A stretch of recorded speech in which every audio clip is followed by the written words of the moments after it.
My oldest got horrible, disfiguring eczema on her hands that looked almost like warts, a little bit like tiny warts. Learning that if you mix apple cider vinegar with bentonite clay, the itching from eczema is reduced by, I would say, 70 to 80%. That was a big one. It just seems like people really struggle with eczema. We learned that colloidal silver on the eczema actually helps too. Hey everybody, it's Chris, and today I am really excited to have Courtney Campbell back on the podcast, back on YouTube, back on whatever platform you're watching. Courtney's been a longtime friend of mine. She was diagnosed with Hodgkin's lymphoma in 2008, healed it naturally with no conventional treatment. We'll touch on her story here, but I've interviewed her twice already, and so I'm going to put links in the show notes so you can actually go and watch her talk more about her healing story. But Courtney actually has a brand new book, and it's called the A to Z Natural Healing Handbook, Tried and True Remedies from a Mom of 6. Yeah, 6 kids. She went on after healing cancer, went on to have 6 children. And so she is a very busy mom, homeschool mom, a master of natural remedies, and using them all on her kids and herself and her husband, Kevin, who's also a dear friend. So anyway, Courtney, good to see you. You look great. Thank you. Yeah, you look good, Chris. You look great. Thank you. Are you at the beach, but the beach has snow? I don't know why I thought that just now. I wish I was at the beach with the snow. Yeah. My sister's in Panama City and they're on the beach with snow today. So that's kind of crazy. They got it. It's like, I don't know how long it's been since they had snow, like decades or something. Yeah. For something sure. Crazy. Like once in a lifetime snow at the beach. Yeah. I want to make sure people know that they can find you at anticancermom.com and on social media, Anticancer Courtney is very active on social media and has a great website, a great resource. So anyway, folks can find you there. But I want to talk about the book because, I think it's great that you wrote this. And I'm curious, what was the impetus to put this together? I want to guess first, were you sort of compiling your own little personal list of helpful, helpful natural remedies and little things? And then it turned into, hey, wait a minute, I've got a long list. Yes. Totally. 15 years, my oldest is 15. So I've been at this whole game of trying to avoid conventional medicine and pharmaceuticals for my kids for 15 years. And so, over the years, just compiled the list. I ended up with over 100 ailments of various things. Not that my children have had all these things, all these issues.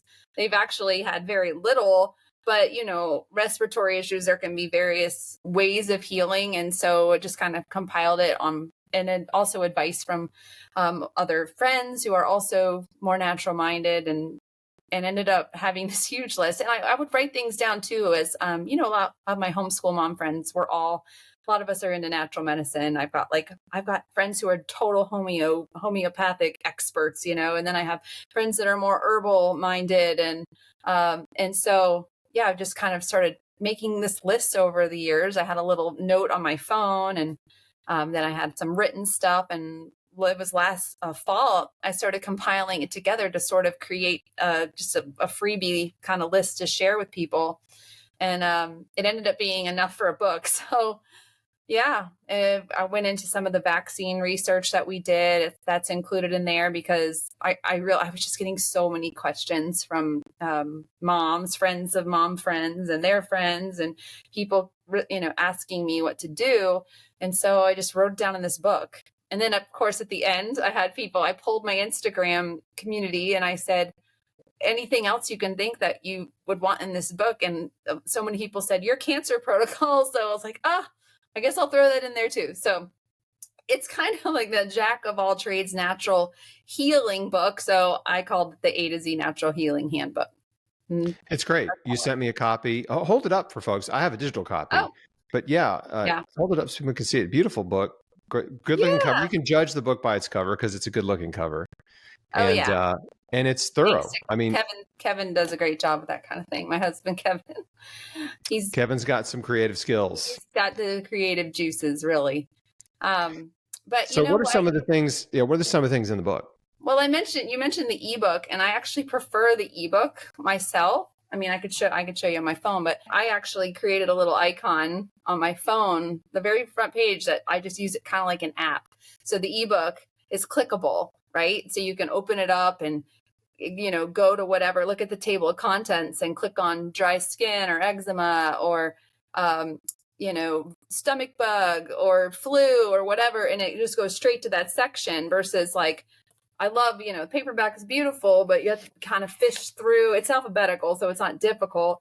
And you get to the page on the paperback, and there's all these clickable links that you can't click on the paperback, but on the ebook you can. And so I really had the ebook in mind when I wrote this book because I wanted it to be interactive and easy for people, so they don't have to. I mean, even like when you read a traditional paperback book, you see a study, you're like, oh, that's great. But then you go to the bibliography and it's just like this miles long, you're supposed to type in 59 letters of the URL.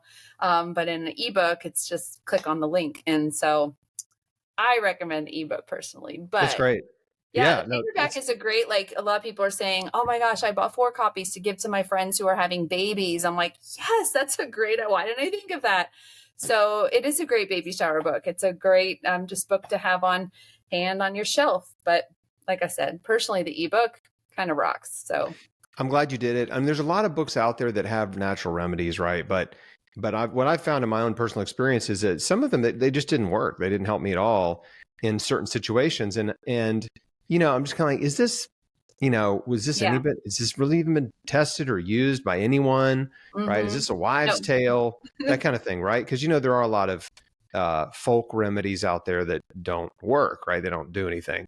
Right. And so I think it's great that a lot of these, I don't know if all of them, but if a lot of them you've ended up using personally in your own life and family circle. For every ailment, for instance, here I open up to anxiety, panic attacks. Like every ailment has a story, whether it's somebody that I mentored through an illness or a friend. Like it tells you I've experienced this either firsthand or, secondhand. And so I'll include a little story about I went through this in this year when I was this age, or my daughter had this or whatever it may be. Shingles, for example. I had a family member go through shingles, and I didn't have shingles personally, but I coached them through and they had great success with what I was able to find. And so I included in the book. So everything in there is that's why I put tried and true, remedies from a mom of 6, because they've all been tested. A lot of books that I personally own and I bought from Amazon with great excitement, right? Ooh, I have this new book on herbs, and I open it up and it's like boil the herbs for 6 hours, then soak overnight for 2 days. And I'm like, I don't have time for, calendula is so healing, but I need something right now. And so this is the book for those people who just want to go to Amazon and buy the product. And so all of those products are kept up to date. If they do want the hard copy, there is a product page that I created on my blog that you can go to that will have the links, or you can just go to Amazon and search for the product. But yeah, everything is very specific to be practical in 2025. That's great. Yeah. I'll admit I'm lazy, and I'm also impatient. two character flaws that I'm constantly trying to work on. And be less of. You need to have some grace for yourself and add busy. You're busy. And so I appreciate, I appreciate links. I appreciate links so much. And one of my pet peeves is when people will share information, but then not link to a source. I'm like, come on. Some of us really do want to see the source, really want to dig deeper, share the link. So anyway, I think it's great that you have, a lot of embedded links in the ebook version, and that'll be super helpful for folks. What are some of your favorite discoveries, in the book? Some of those, just like, wow, I didn't think this would work, and it really did, or whatever. Oh boy, that's a good question. So my daughter, you're putting me on the spot, but one really comes up to mind because, Just so everybody knows, she didn't get the questions in advance, folks. oh, what's what was interesting, we talk about, you're familiar with spiritual warfare, and while I was writing this book, it was very there were some health challenges that popped up with my kids, and I had this mom guilt of like, here I am like putting all this focus into something that's sort of outside my home, and that I'm pursuing writing a book, right? I have a 1-year old and a 3-year old and a 5-year old and a 9, 11 and 15 or 14 at the time. Like, why am I even doing anything else? Homeschooling, like I don't have all this extra time. And so what was happening while I was writing the book was weird illnesses that we've never had before. Like my oldest got what's called dyshidrosis eczema, like horrible disfiguring eczema on her hands that looked almost like warts, a little bit like tiny warts. She was experiencing great stress at the time. She started 9th grade. She started high school for the first time after being homeschooled like her whole life. And boom, like the stress hit her. And so because of my prior knowledge of understanding the impact stress has on the immune system, she also got sick. We had, what's it called? Mycoplasma pneumonia, the walking pneumonia that like everybody got this past fall. I think it's still going around, and kind of people were like, oh, COVID, it went away during COVID and now it's back, that kind of thing. But yeah, like I had to figure these things out. So I would say those discoveries of these brand new issues that I've never had to deal with. My family has never had skin problems.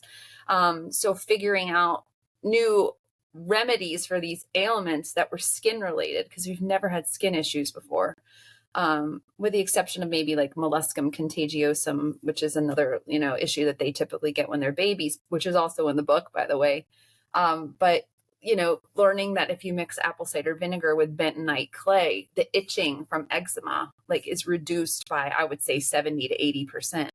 That was a big one.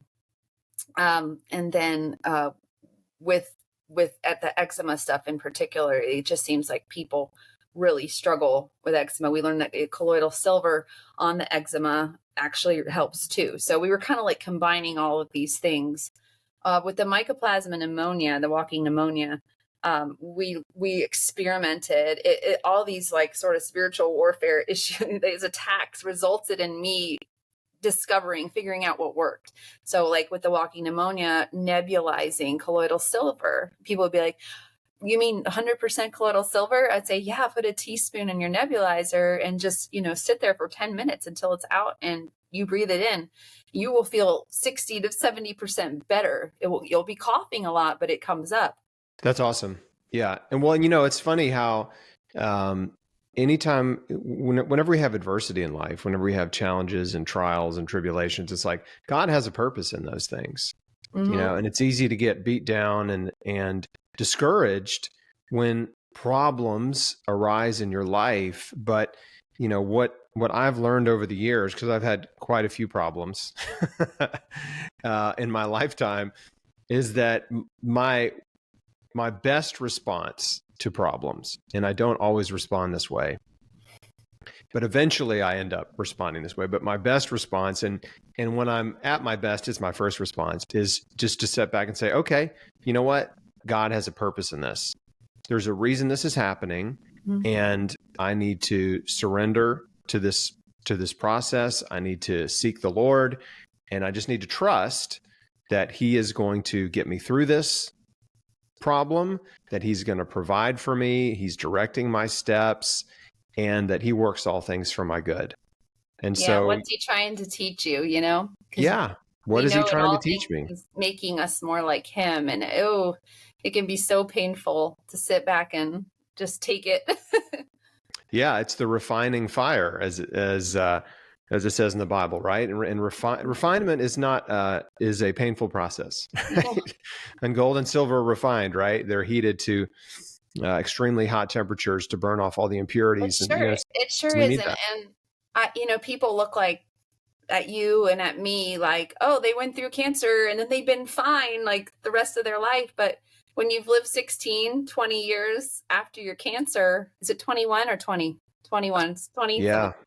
Coming up on, I think you're 4 or 5 years ahead of me. 21 for me. Yeah. Wild. But things still happen. Like for me, I've gone through 8 pregnancies, 6 babies. And, I've had postpartum depression. I've had anxiety problems that plagued me for several years that I haven't talked much about. Gut problems, chronic headaches, even though we eat really great diets, like stress and life hit you, and we're not, we can do our best, but we're not always in control of every single, we're not in control, period.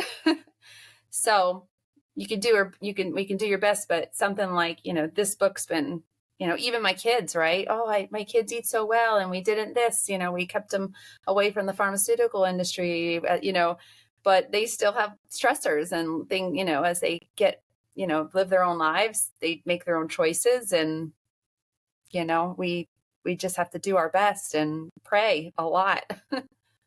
Yeah. And just trust that God's working out their lives and directing their steps as well. And they have to learn some hard lessons. But I think it's great because, there's things that happened while you're writing the book and ended up in the book because it sure did. It just forced you to learn more. And so that you can look back and say, you know what, that timing was perfect, wasn't it? Yeah, that's what I feel. This isn't, I encourage myself when I'm dealing with difficult situations and by just reminding myself that, God's timing is perfect.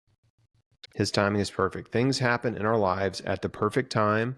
The problems happen at a perfect time. The solution will come at a perfect time. And when you just lean on that and just say, Lord, I trust that your timing is perfect. I'm not going to worry. That, I'm just going to give you my problem. You know what I need. I'm going to trust you with the outcome and to supply all my needs. It gives you peace, right? And then you have peace in the middle of the storm.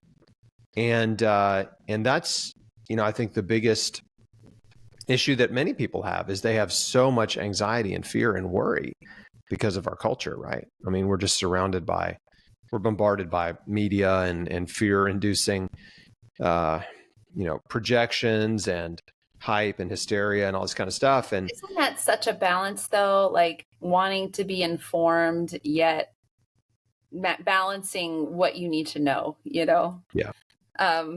I have this discussion with my husband who's very alert and in on the things that are not in the mainstream news, right? Kind of following the Telegram groups and things like that. And I know you know what I mean.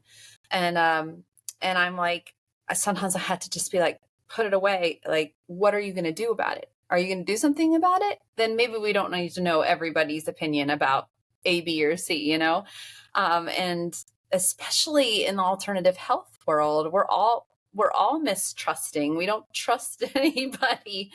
And we have our our trusted sources that are saying, ooh, this might happen, or this might happen, or I predict this will happen in 2025. And oh my gosh, I just can't. I can't. And I'm like, maybe at what point am I a sheep with my head in the sand versus balancing those choices of, is it really going to impact, raising my children tomorrow if I know, you get what I'm saying. I feel like we're speaking in code. If you know what the World Economic Forum is up to. Yes. I know these people watching this will be like, I know. And it is a hard balance. It's hard because we want to know. We want to, you should hear the things that our homeschool group that moms talk about. Like, did you read did you read? I can tell you all the things. I'm the same way. I'm not obsessive about conspiracies and things like that, but I do pay attention because I think it's interesting and I want to understand what people are saying and what they believe. And then just so I can think about it and I can come to my own conclusions. But at the end of the day, all that information, I just have to stop. Even when I, learn a lot of things that are concerning about what's happening in the world, I just have to stop and remind myself that, you know what? God is in control, right? His purpose will prevail. And it doesn't matter what's happening in the world, right? I mean, I can only control my life, my circumstances, and the rest of it I can't control. And so I just don't worry. So that's the big, I think, reminder to our community is like, don't let that information create fear, worry, and anxiety in your heart. And if it does, you just have to quickly realize, you know what? I'm not going to, I'm worried and I'm anxious and I don't need to be. I need to give my worries and my fears to God. You coach your community very well on this topic. Yeah. And that's the lesson that cancer taught me, right? If I learned how to not worry about cancer, it taught me how to not worry about anything else either, right? It doesn't mean I don't work. Like if there's a problem, I'm going to work on solving it if I'm able to. But I like solving problems. That's sort of my nature. But yeah, I just, when you realize like you can't live in a constant state of perpetual fear, I mean, it just makes you weak and powerless and helpless and hopeless. And whether your problem is cancer or your problem is you don't like who got elected president, it's like, worry and fear just steal your joy. They're not helping you at all. So can we segue on that note to food and like life after cancer? This is honestly, people are listening in on a conversation that I would have with you almost privately, but like, I hear so much fear around like, this is bad for you, this is good for you, and everyone's got a different opinion, right? And so like for me, raising a large family now and not being able to be in control of everything my kids are doing, right? And I almost feel like my role, if I have a role publicly, is to sort of diffuse the food phobias and the orthorexia and like the fear around, if I eat this, then I'm going to get sick again. Cancer's going to come back, like those kind of things. Because I mentioned having anxiety and depression after my third born. This is in 2015. But like I've lived through like having to decide is it stressing me out more to stay raw vegan 100%? When I pair some grilled chicken, not grilled, but maybe some like Instant Pot chicken with my meal every night, and I fill bellies, like weighing the risk, right? Of like, I'm going to start making this food part of my family's life again, because my husband wants to eat meat, or, I feel better. I feel fuller. I don't feel like I'm, for instance, for me, after pregnancy nursing, I'm like, I have got to eat. I'm not getting enough calories eating just plant-based. Like I have to do something, and I don't have time to chop all these vegetables and eat a salad that's the size, you know what I mean? Like those decisions. And I had great anxiety over that. And anyway, like, I'm curious what you would share with your community and share it with me. I mean, I know I've come to my own conclusions. I've really been like, this is working for me because I've gone enough years where like I started introducing, a plate of 75% vegetables and 25% healthy meats. Like that's kind of how my family eats now. But I have people that are critical of that. They're like, oh, if you're not all plant-based, then you're putting yourself at risk. And I'm like, I could really let that get to my head. But I don't. I'm confident in it now because I've lived many years now with, I made this decision, this is what we're going to do. But I'm just curious, like, what would you say to someone? Probably I'm giving the advice you would say, but I'm just curious. Yeah, I think you know what I'm going to say already, but maybe there's some people that would appreciate the opinion. I'm totally with you. Food fear is not good, right? And there are a lot of influential people, that are perpetuating food fear. And that's not healthy, right? It's not healthy to be afraid of food. Now, I think it's good to be informed and to make wise choices and just to understand that if you're eating just a bunch of processed food, fast food, and junk food constantly, your health is going to pay, right? You will not thrive in optimal health eating that way. If you don't exercise, you will not thrive. And so there's simple things we can do, and those small shifts make a big impact. And so just focusing on eating whole foods, whole fruits and vegetables, raw and cooked, focusing on eating animal proteins, fine. But I think the science is pretty clear that it needs to be a small percentage of your diet and not the majority of your diet.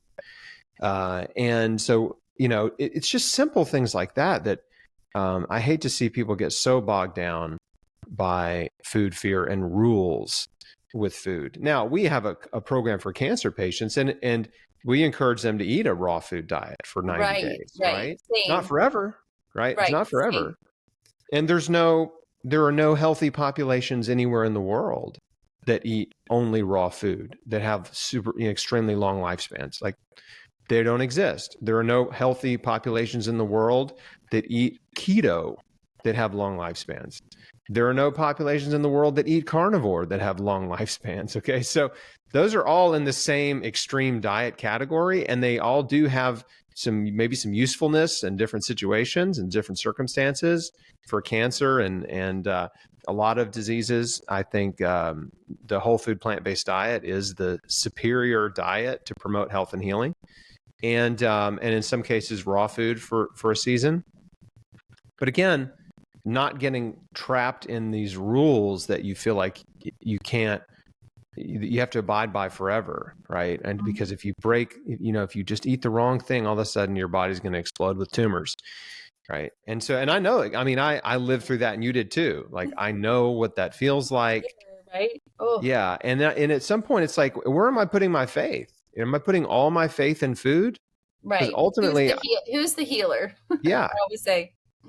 And so I realized, like, I cannot put all my faith in food. I have to put my faith in the Lord and trust Him to heal me and lead me, and then make good choices, right, with the food I have available, and be thankful for the food I have to eat, and but not be obsessed by it, consumed by it, and put all my faith, hope, and trust in it. So there is in the natural health world, there's an obsession with food as medicine, and food is medicinal.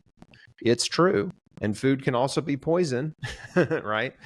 Those are both true, right? But at the end of the day, it's like, if you're in fear, I've met people who ate super healthy, but they were so racked with stress and fear and anxiety and grief and anger, right? Just that they got sick. They got sick, and the food wasn't enough to help them, because their mental, emotional, and spiritual health was so bad that it affected their physical health. Yeah. So it's one of the hardest things to pull out of people is that stuff. Like, they can, it's challenging because the person has to be the one to do the work. Then, sometimes it's hard when you have somebody who's, they did all this diet stuff and they died. And, we hear that they died anyway. And I'm like, well, there's just so many components to healing, and it's an extremely personal experience that you really can't, pinpoint one's, what was the one thing, So, yeah, but it's that's true. great to hear you. That's great to hear you say, like, I've had moments, even just like going to dinner with you, when I'm going to share this, when you grabbed for a chip on the Mexican restaurant table and had some salsa and chips. I'm like, I felt like, oh, Chris eats chips and salsa, you didn't like go crazy, but you seemed so free. And I was sitting there trying to be like, like, like, oh, I'm with Chris. I'm not going to I don't know. What do I order at this Mexican restaurant? I'll have a bunch of guacamole and some carrot sticks, but I did have some probably GMO corn chips. Yeah. No, I talk about, I'm like, the way I look at it is, it's like a bucket, right?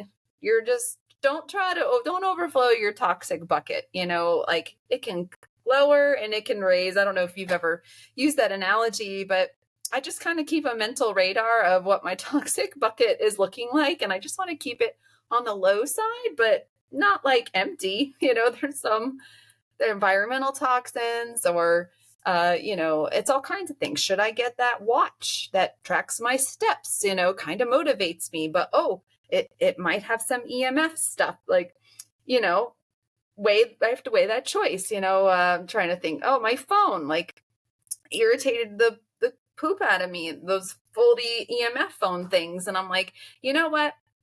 I'm not using that case. It falls apart every 2 months. I'm just going to I'm not going to use it anymore. I'm just going to try to keep the phone off of me. How about that? Like, just making these little decisions about, or I could go on and on of just the daily decisions, even sharing stuff on Instagram. I was literally making roasted cauliflower from cauliflower I grew from seed in my garden. This is like last week, purple cauliflower. And I'm getting ready to post a video on Instagram. I'm chopping it up and I'm like roasting. I'm like, oh gosh, okay, someone's going to say I'm using parchment paper. Like someone's going to say that there's something wrong with my parchment paper. It's don't bake over 400 degrees with parchment paper. Okay, I need to let people know this is a stainless steel pan, not aluminum. Okay, olive oil. Okay, someone's going to say that olive oil is going to, it's past its boiling point, its smoking point. Okay, make sure sea salt, and then I'm roasting it on 400 and then I'll pull it out. Okay, someone's going to say, oh, that's my brain after 16 years, so like it's always on. Is this going to kill me? Is this going to kill me? I have to shut it off. But what helps me so much is laughing at it. You see me right now. I'm laughing at it. It's ridiculous. And then I look at like 99% plus of the population who doesn't even know the stuff that I'm talking about. It's hard to really gauge. I cannot let the one person who's super, super, super duper crunchies. I call them, well, this never shared this, but I call them to Kevin. I call them the sessies because they're obsessy. They're obsessy over it all. So I'm like, oh, this she's a sessy. I am a sessy deep down. So I know it, takes one to know one. But I'm like a recovered who I can be gentler with myself and not so critical, but my little clipboard Carol in my head, who's checking all the perfect holistic cancer boxes from my living foods, raw, organic, cancer healing protocol. I have to like tell her it's okay. It's okay. You Right. can have the roasted cauliflower. It's okay. Yeah. Well, and of course, really, I've had worse than roasted but I'm just, going to the Mexican restaurant and choosing to have I usually get I love a little cup of queso with, I don't get all the queso, but I love getting tacos with a little tiny cup of queso and I just dip my taco in it, like those little things that I'm enjoying, but it's like that the sessy in my head does not go away. She's always there. Food is meant to be enjoyed, and so I think there's a place for every type of food. Like there are no forbidden foods in my mind, right? There's stuff that I just never eat. There's food I just never eat, but I don't feel like I'm forbidden from eating anything, and I don't forbid anyone from eating anything. It's just about, look, understand what you're eating, understand the proportion of good food you're eating versus bad food. Right. It's what you're doing the majority of the time. After your recovery, would you say? Is that what you would advise? Yeah. Yeah. I mean, when your life's on the line, be strict. Mm-hmm. You've got everything to gain. You've always said 100% is easier than 0. And it's so true. It's all that decision making you have to do that sometimes can be challenging, Well, yeah. Say 100% is easy. 99% is hard. Right. That's and so right.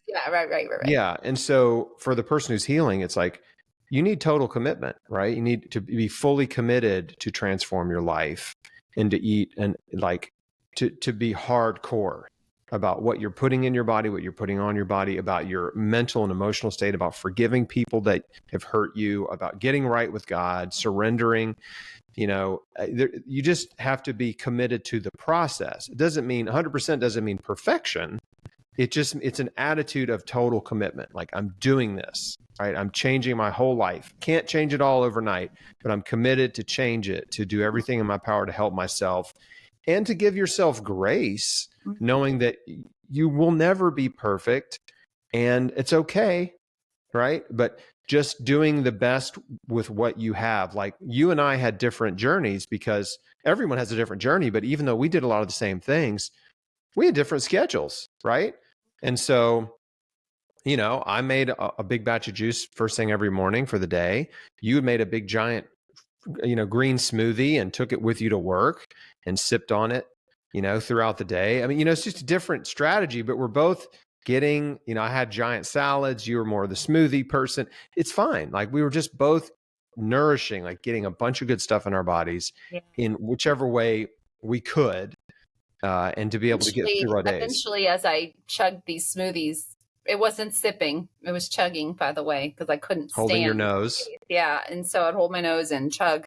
And by the way, Courtney is in this book. Look, this book. Let me use the other finger. This this book. You got it. Yeah, she's in Beat Cancer Daily because she has this great entry, and I love to tell her story because she did this thing. She chugged these big green smoothies full of vegetables, holding her nose every day for years.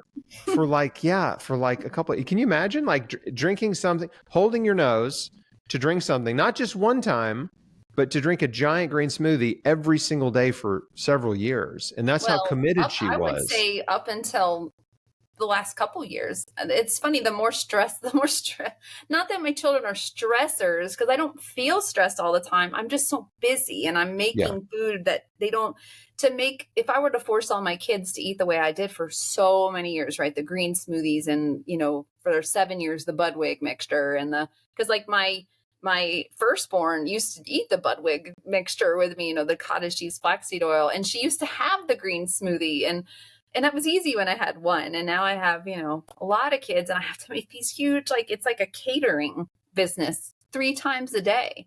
And so I've learned. I can't imagine. Yeah. I've learned, okay, Lord, I'm going to trust you. I'm going to do my best. I'm going to make a huge pan of roasted veggies, and I'm making a huge Instant Pot full of, Instant Pot chicken. My kids are honestly a bit tired of chicken sometimes because we buy lots and lots of free range chicken from Costco, and I'm just constantly pairing it with things because it fills bellies. Or soup, right? We'll do soup all the time. And I do a lot of plant-based soup too.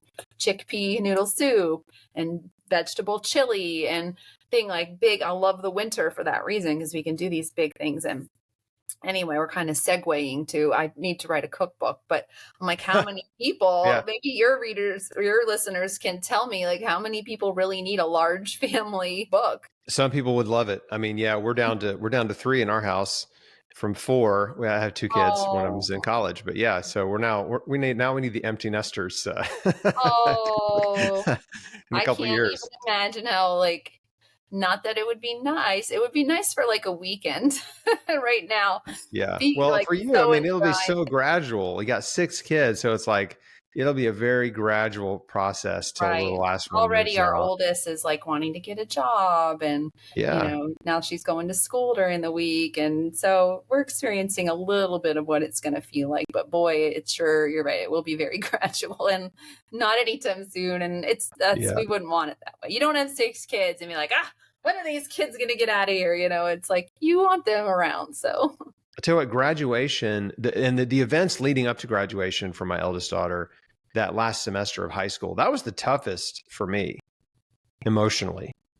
That was really tough. Just all this is her last, big dance. And this is, there's a senior banquet at her high school. And then there's the graduation. It's all those kind of last things. It's that was rough. Taking her to college actually wasn't that bad. My wife and I really were not emotional when we took her and dropped her off at college, and probably it was a long day. Was she so excited? Was she excited to go? She was excited. Yeah, she was excited. And we're happy for them. We want them to be happy and have their own life. Yep. And I felt that way about our daughter going to high school. I'm I'm really happy for her. She likes to go and she wants to get out of the house. What 15-year-old wants to hang out with a 1-year-old all day, Not very many, at least not mine. Yeah. So.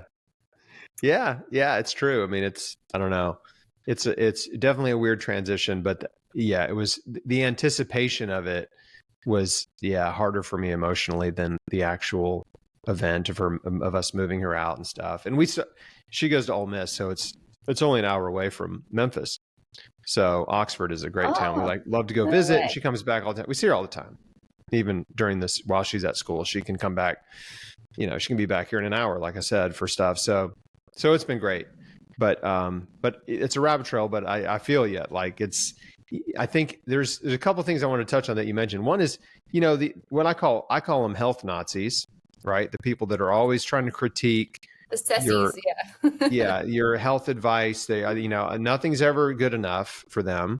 Or what I found is a lot of them are hypocrites, right? They know, But they they have don't some apply. knowledge.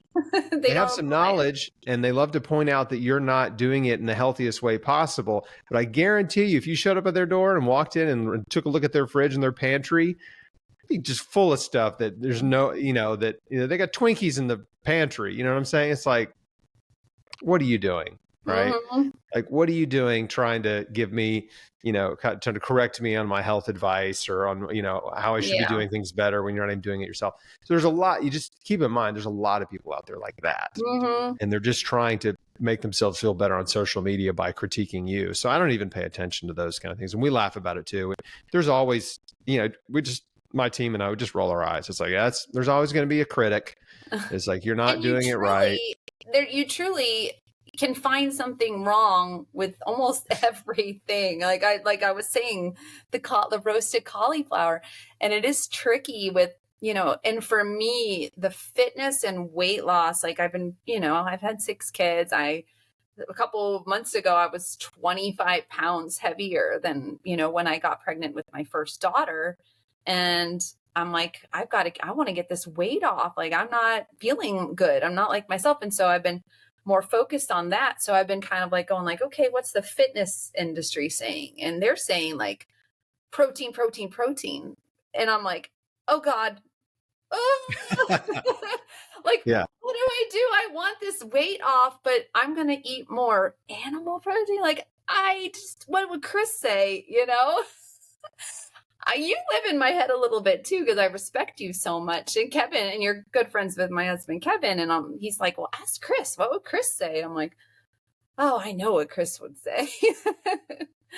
But it's the calorie math. Yeah. Right.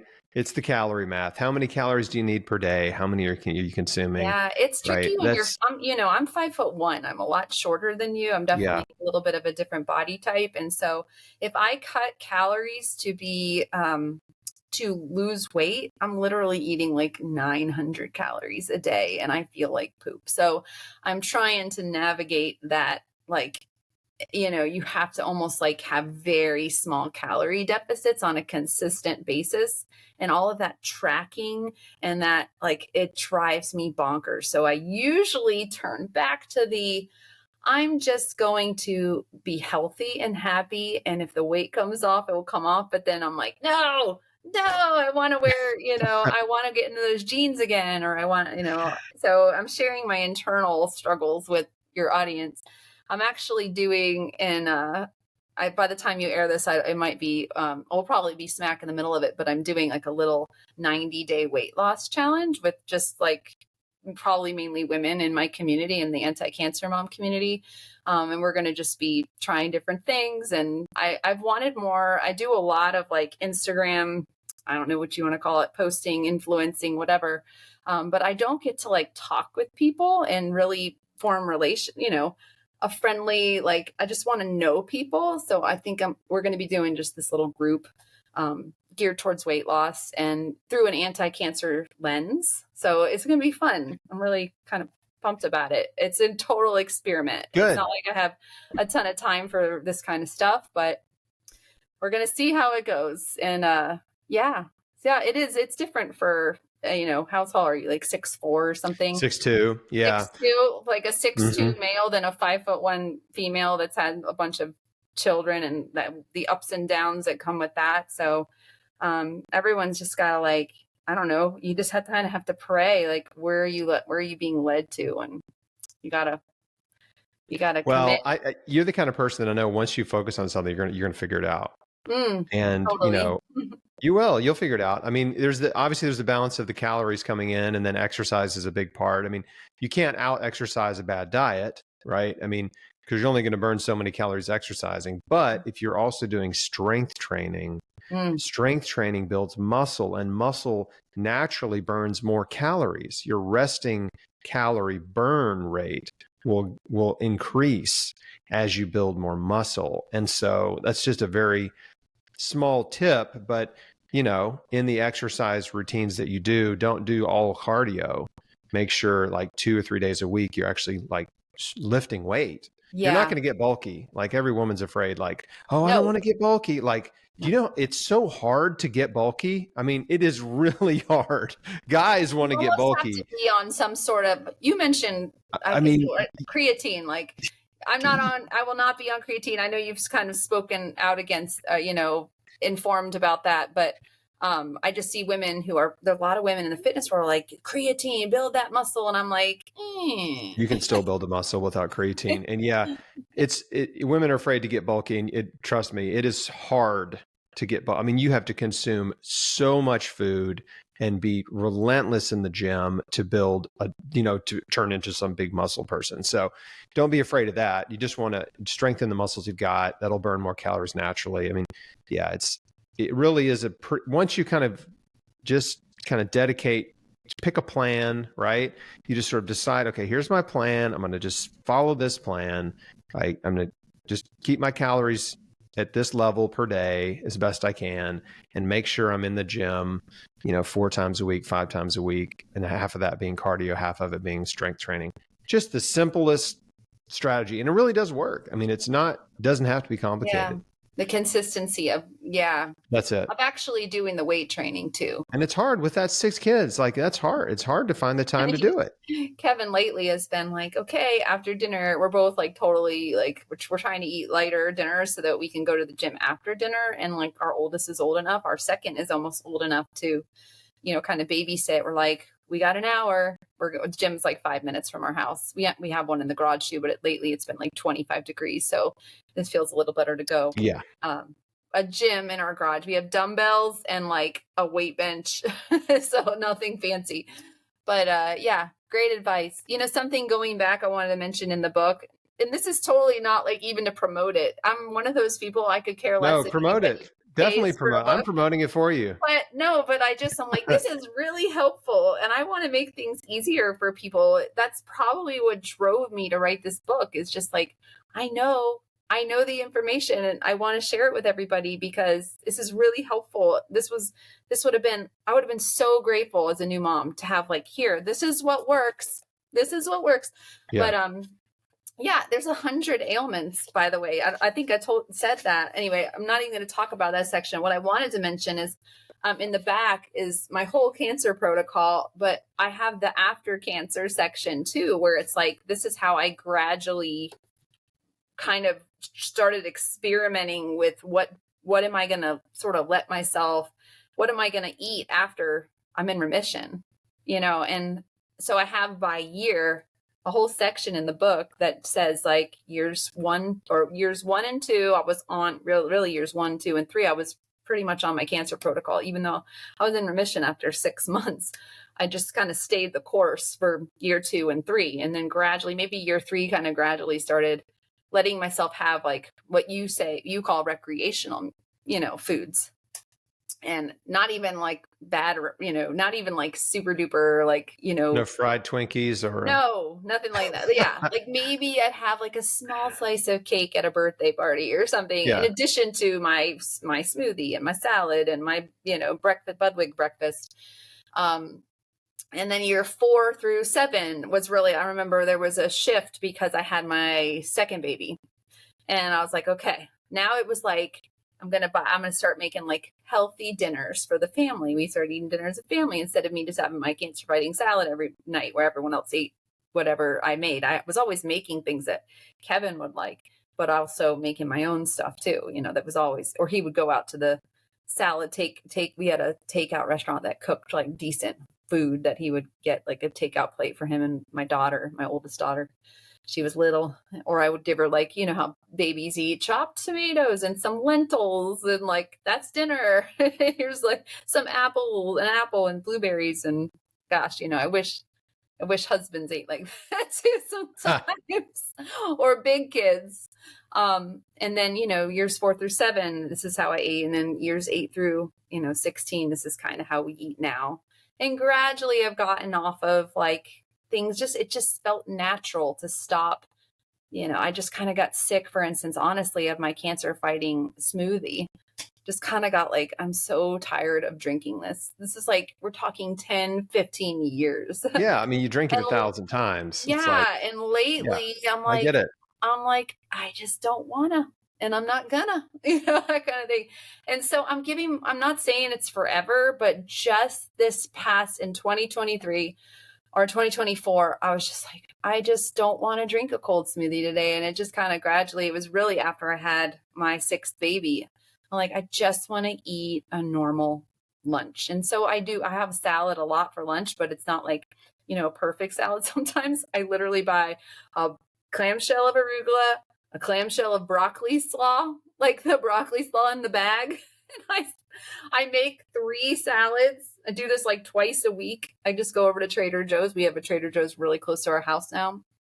I mean, who knows how old this broccoli slaw is? It's not ideal. I should be like chopping everything, but I'm like, I just don't have the time. So I want to eat healthy. I want to have a salad. I'll top it with blueberries and chopped peppers, and like I'll process some carrots. Sometimes I'll use baby carrots. Oh my gosh, like the things people say. And I'm like, I know that these were probably washed with chlorine or something. And it's organic. Honestly, another thing, Chris, going like with the Berkey filters, I'm like, I got so sick of my fluoride filters from my Berkey backing up my water that I took them off one day and I've never put them back on. And so I know that there's fluoride coming through my water, but I tend to think, and this is probably like a key thing from this whole interview, is I'm like, I just tend to think more positively about what I'm doing right than what I'm doing wrong. Yeah. And that was such a shift in my mindset. And I feel like I truly healed when I started saying, and I felt like I needed to be a voice of reason for my anti-cancer community. Like the anti-cancer community is like, once you're healed, like just start thinking more positively. Like, look what you're doing right. And so with like Berkey, I use the Boro filters now. They're kind of rebranded Berkey filters, but I'm like, this is filtering like 99.9% of most everything. And it's really easy, and it's 12,000 gallons or whatever, I tend to think more positively. I would ideally like water, like fluoride out of the water altogether. But I always tell the story of, I had an alkaline water machine when I was healing for 7 years. It was like the best water, and I found out after 7 years, and when I finally like talked to Kevin about this, he was the one that did all the research and bought all the things when I was doing my cancer stuff. So he's like, we need an alkaline water machine. We're going to buy this thing. And so we drank this water. It was so, so good. It was the best tasting water, alkaline, 9 or whatever. And it broke. And I was like, I started asking, I'm like, did this have a fluoride filter on it? Nope. It didn't. So for 7 years, healed cancer, like all this stuff, I'm like, it didn't have a fluoride filter. And for 7 years, I thought it did. Like things like that. Yeah. And I'm like, Lord, thank you. You're teaching me. I'm not. Shoot, I would have told you that if you'd asked. That was my big hang up with the alkaline machines, is their filtration was lousy. Oh my gosh. They had really lousy filters. Yes. They will alkalize your water, but they're not great at contaminant removal. What do you think about the AquaTrue reverse osmosis? It says it has alkaline. Yeah, I have one.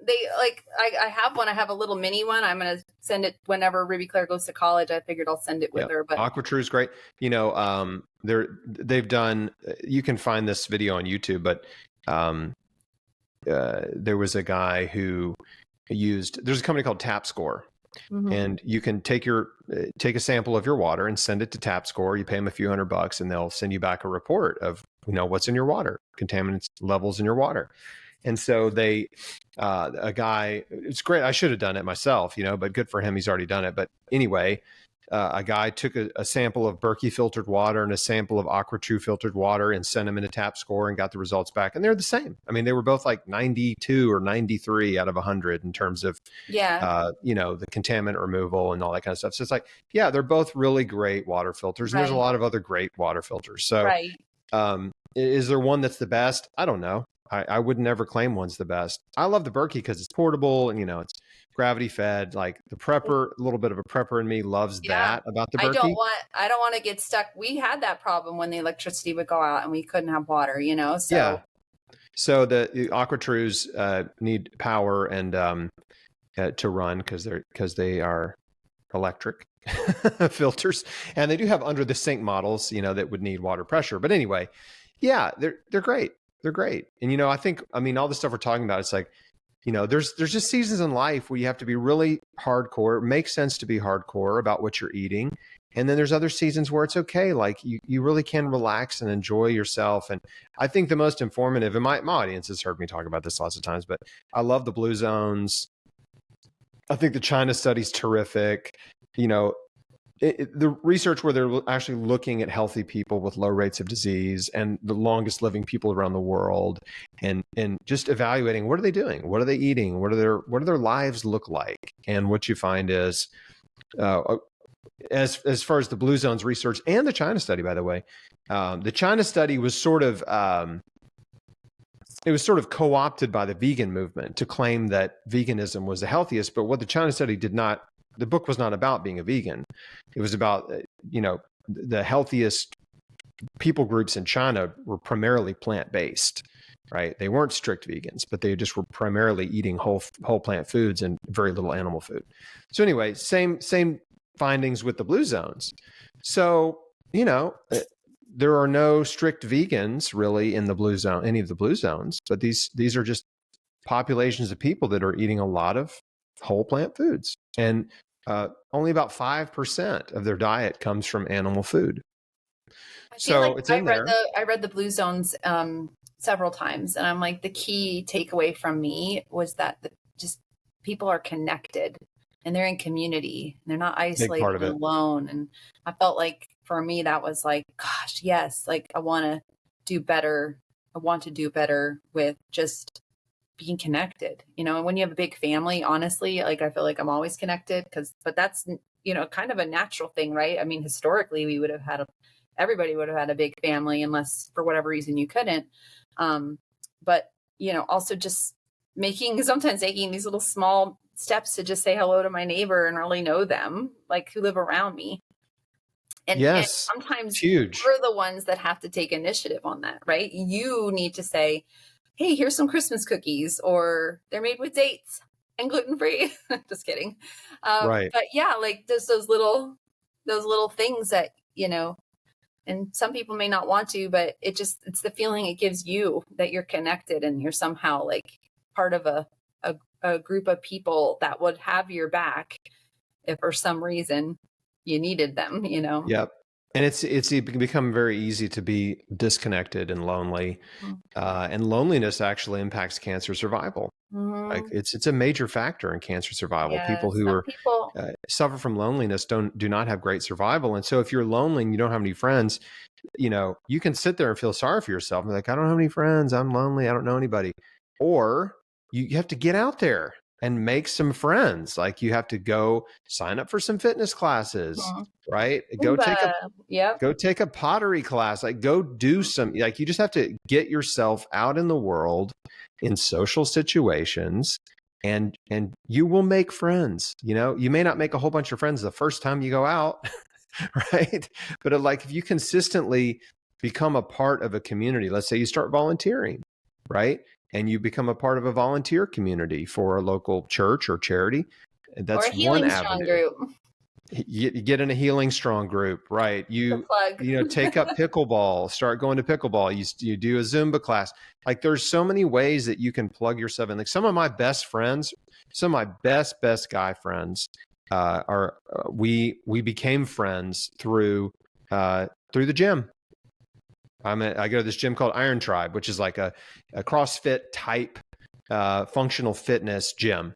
Yeah, but you show up like consistently. Maybe the theme of this podcast is consistency. Yeah, and I've been consistently doing that for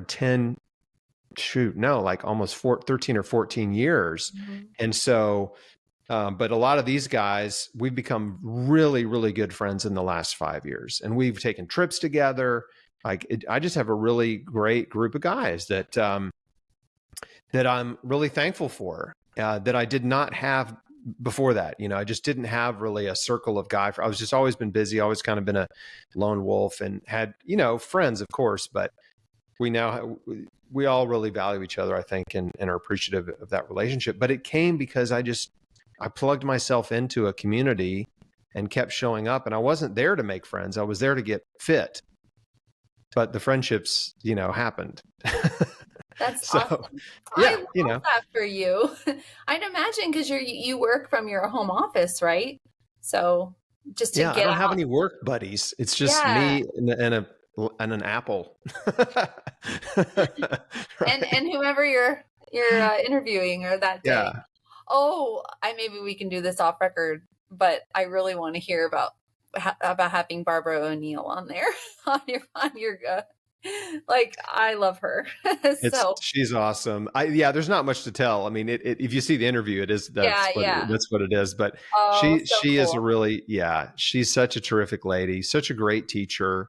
She's got a big heart, loves the Lord, and obviously I had been aware of her for a little while and had seen some of her lectures and stuff online and thought, Yeah. man, she's great. And so It was just her time. Like in the past year, her influence has been much needed, huge. I mean, really post COVID, all of a sudden, Yeah. she just has blown up, and it's really not because of her effort. It really is just because of who she is, and she just has such a people just connect with her. She's such a great teacher and so knowledgeable on natural health and healing and one of the nutrition. Reasons, yes. She's one of the reasons I'm really drawn to her story is she has 8 kids. She has 8.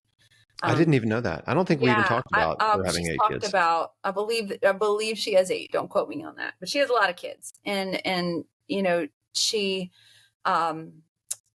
just to watch her teach. I mean, I was a teacher before I came home to homeschool my own children, and I've always loved teaching. And one of my, for my life, what I want to see happen is I want to see this sort of plan A approach to cancer where people press the pause button while they're, after they're diagnosed. You do a great job with this. You had your 20 questions for your oncologist, several years ago. I remember asking how do I have time to just not rush into chemo?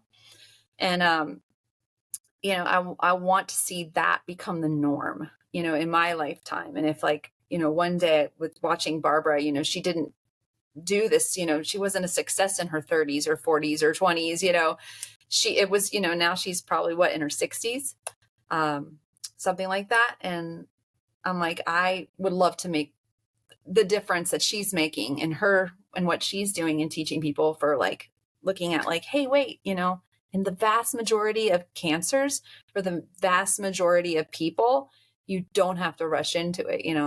That's probably what I would like to do with my life after my kids are grown. So I love watching Barbara. Well, you've got so much traction already that, it's just a natural thing. Just keep doing what you're doing. Yeah. You're reaching new people every day. Yeah. You're encouraging people. I love that the book that you've, put, it takes a lot to write a book. It's a good start, right? It takes a lot. It's just a lot of effort. And my publisher is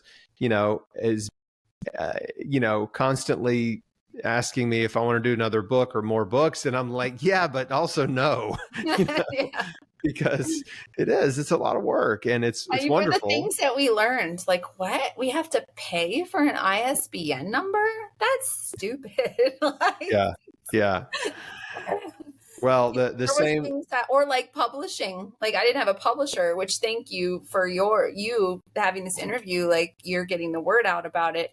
It was actually your advice. I was I don't have a publisher. I have a lot of great stuff to say, but and you're so gracious to have me on here because you got a lot of people watching you. And but so to have when you have a publisher, you have to do publicity and things like that, and you want people to read your book.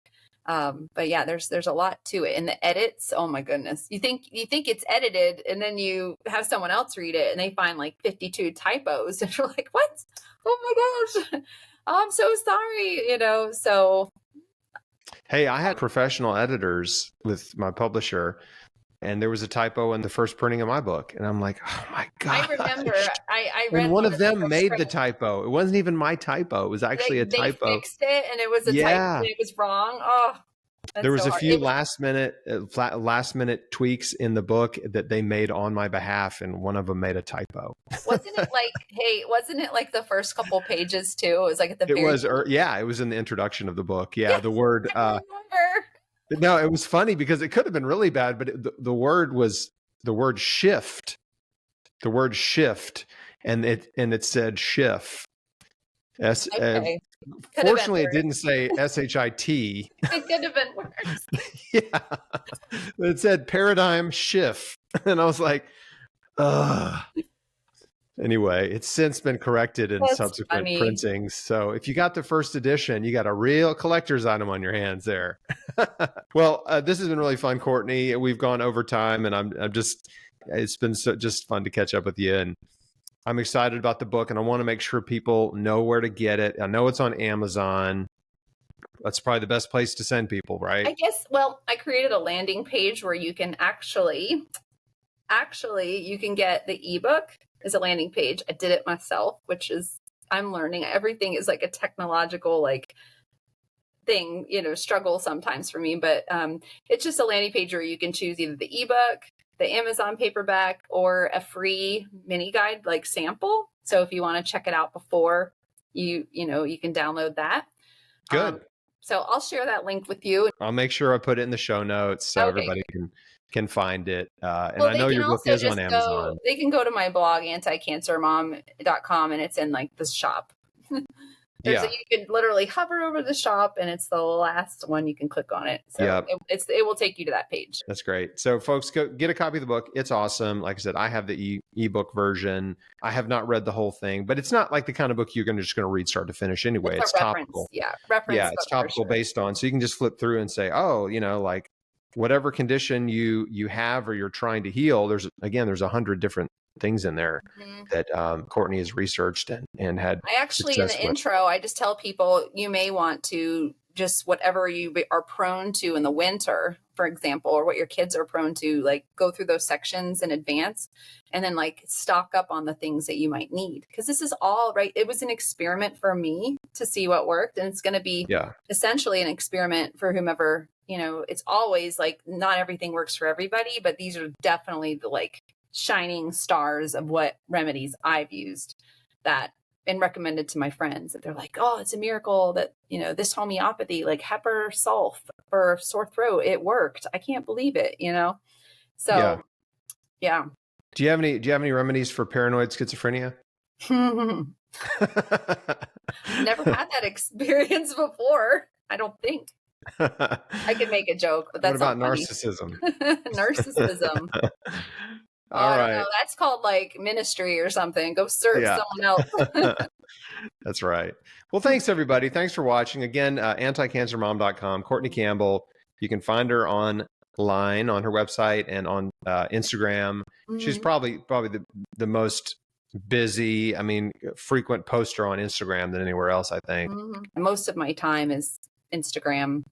I enjoy it more because it is more like a community and people are nicer there. I think the crowd is younger and less. I enjoy Instagram more too. Yeah. We get a lot more, obviously they're owned by the same company, but they operate differently. And we get a lot more traction on Instagram than Facebook, even though I have way more followers. I have probably almost twice as many followers on Facebook as Instagram, but get a fraction of the amount of comments and shares and all that kind of stuff. So the engagement's just not there as much. Yeah.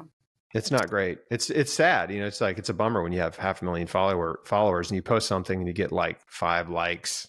Yeah. It's I know you're what percentage of total followers even, it's one, I think it's literally my engagement on Facebook. We'll get off now in a minute, folks, because I know you're probably why are they even talking about this? Oh, we're sort of. I thought you might cut this, but hey, if people are getting people are getting the real conversation. My engagement on Facebook, I think, is 1% of 1%. That's what it is. Yes, that's wild. The amount of people that actually see what I post. It's not 1% of them, because that would be 5,000 people. I think it's 500 out of 500,000 is how many people see when I post something. Unless it's shared a bunch, then other people see it. But just people who follow me, Facebook just doesn't show my posts. So what are you going to do? Well, anybody who's listening, probably the majority of people would have a social media account and have maybe attempted at one point or another to create some sort of content that shares something they believe in or that they're whatever. And it takes time. And so it is frustrating when you're like, 5 people saw it. Okay, I give up, So, but you just have to be persistent, I guess. Yeah, just keep sharing helpful information, and just trust that people will see it that need to see it. And I really don't pay attention to that. I mean, I just happened to look at it recently and was like, this is pathetic. I'm not like, man, well, the algorithm does not like me. But either that or I've got some shadow banning going on. No, at the Healing Strong conference, remember, I don't know if you were in the room, and I think you were on the stage with me, but I talked about how really our Healing Strong leaders needed to be the boots on the ground people, because we can't get our message out as easily on social media as it used to be, especially to people who don't know about it already. And so it's our responsibility to just share in person. That's kind of the best. It really is. And the censorship issue has been interesting too, because Facebook has now loosened up a ton. Oh, I totally noticed. Yeah. Zuckerberg just made this announcement, but I noticed, I mean, I'd say probably started to notice a year ago that they really seem to be lightening up on the censorship on Facebook, whereas YouTube has really gotten more aggressive. YouTube has been consistently deleting videos of mine, old videos. And me too. I mean, old interviews I've done. I'm surprised they haven't deleted our old interview. For me, like really crappy videos too. Like I filmed this like with babies screaming in the background. But I've said things like, I healed my cancer, blah, blah, blah, blah, blah. And it wasn't even in the title. It was just in what I said in the video. And that's medical misinformation. You know how I've shifted my entire messaging like a year ago, basically when I started being more active on Instagram, and it's been brilliant. I've started saying spontaneous remission from cancer. Like I've never used that ever. You look at interviews from like interviews with you or whomever, I've never said spontaneous remission because it wasn't spontaneous, but I'm safe with that. And the people that know, you can read, you can read through read through the lines or whatever. Like I'm obviously saying spontaneous remission, and people know, look at all this she did. Like this is not spontaneous remission. Yeah. It didn't go away overnight. Right. Yeah. So kind of interesting, but that's the way to get through the censorship. But I kind of like how bold you are. You just say it out loud and you take it like a man. Yeah, I take the algorithm restrictions like a man. Yeah, you do. The shadow banning like a man. But one more thing along those lines is that one of the videos that they took down, that YouTube took down, was my interview with Dr. Kelly Turner, who wrote a book about spontaneous remission. Here it is on my shelf right there, Radical Remission. Can you all see it behind me? Just interviewed her when the book came out, talking about the book and her research. And then last year, I just get a notice that YouTube has taken that video down because it's something in there they're calling medical misinformation. It's like, give me a break. But anyway, folks, that's just the thing. We have to help each other. Please share this video with people that you care about. Get a copy of Courtney's book. Buy some copies for your friends and family, for baby showers. And it's just a great resource to have on hand for those little maladies and little things that come up in life that need some remedies. Yep. It's a great bathroom read. Just like open it up, like, acid reflux. Yes. Let me see. Yeah. And honestly, I actually do want to read. I'm going to retract what I said earlier. I actually do want to read the whole thing, because I know if I read the whole thing, it'll plant little seeds in my mind. I'll learn things that I know I don't know yet, based from your research on all these little things. And I'll just, some of it will get stored in the memory banks and will be useful later. That's true. I actually do. I would love to read the whole thing. I want to. And every issue has a story. So if you want to get some juicy information about my family's health histories, and which ones my friends had and which ones we had, you can read the story. So that's great. Well, Courtney, you're the best. Great to see you. I'm so glad you're doing well. Congrats on the book, and say hi to Kevin for me. Looking forward to seeing you soon in Atlanta. And thanks for watching, everybody. We'll see you on the next one.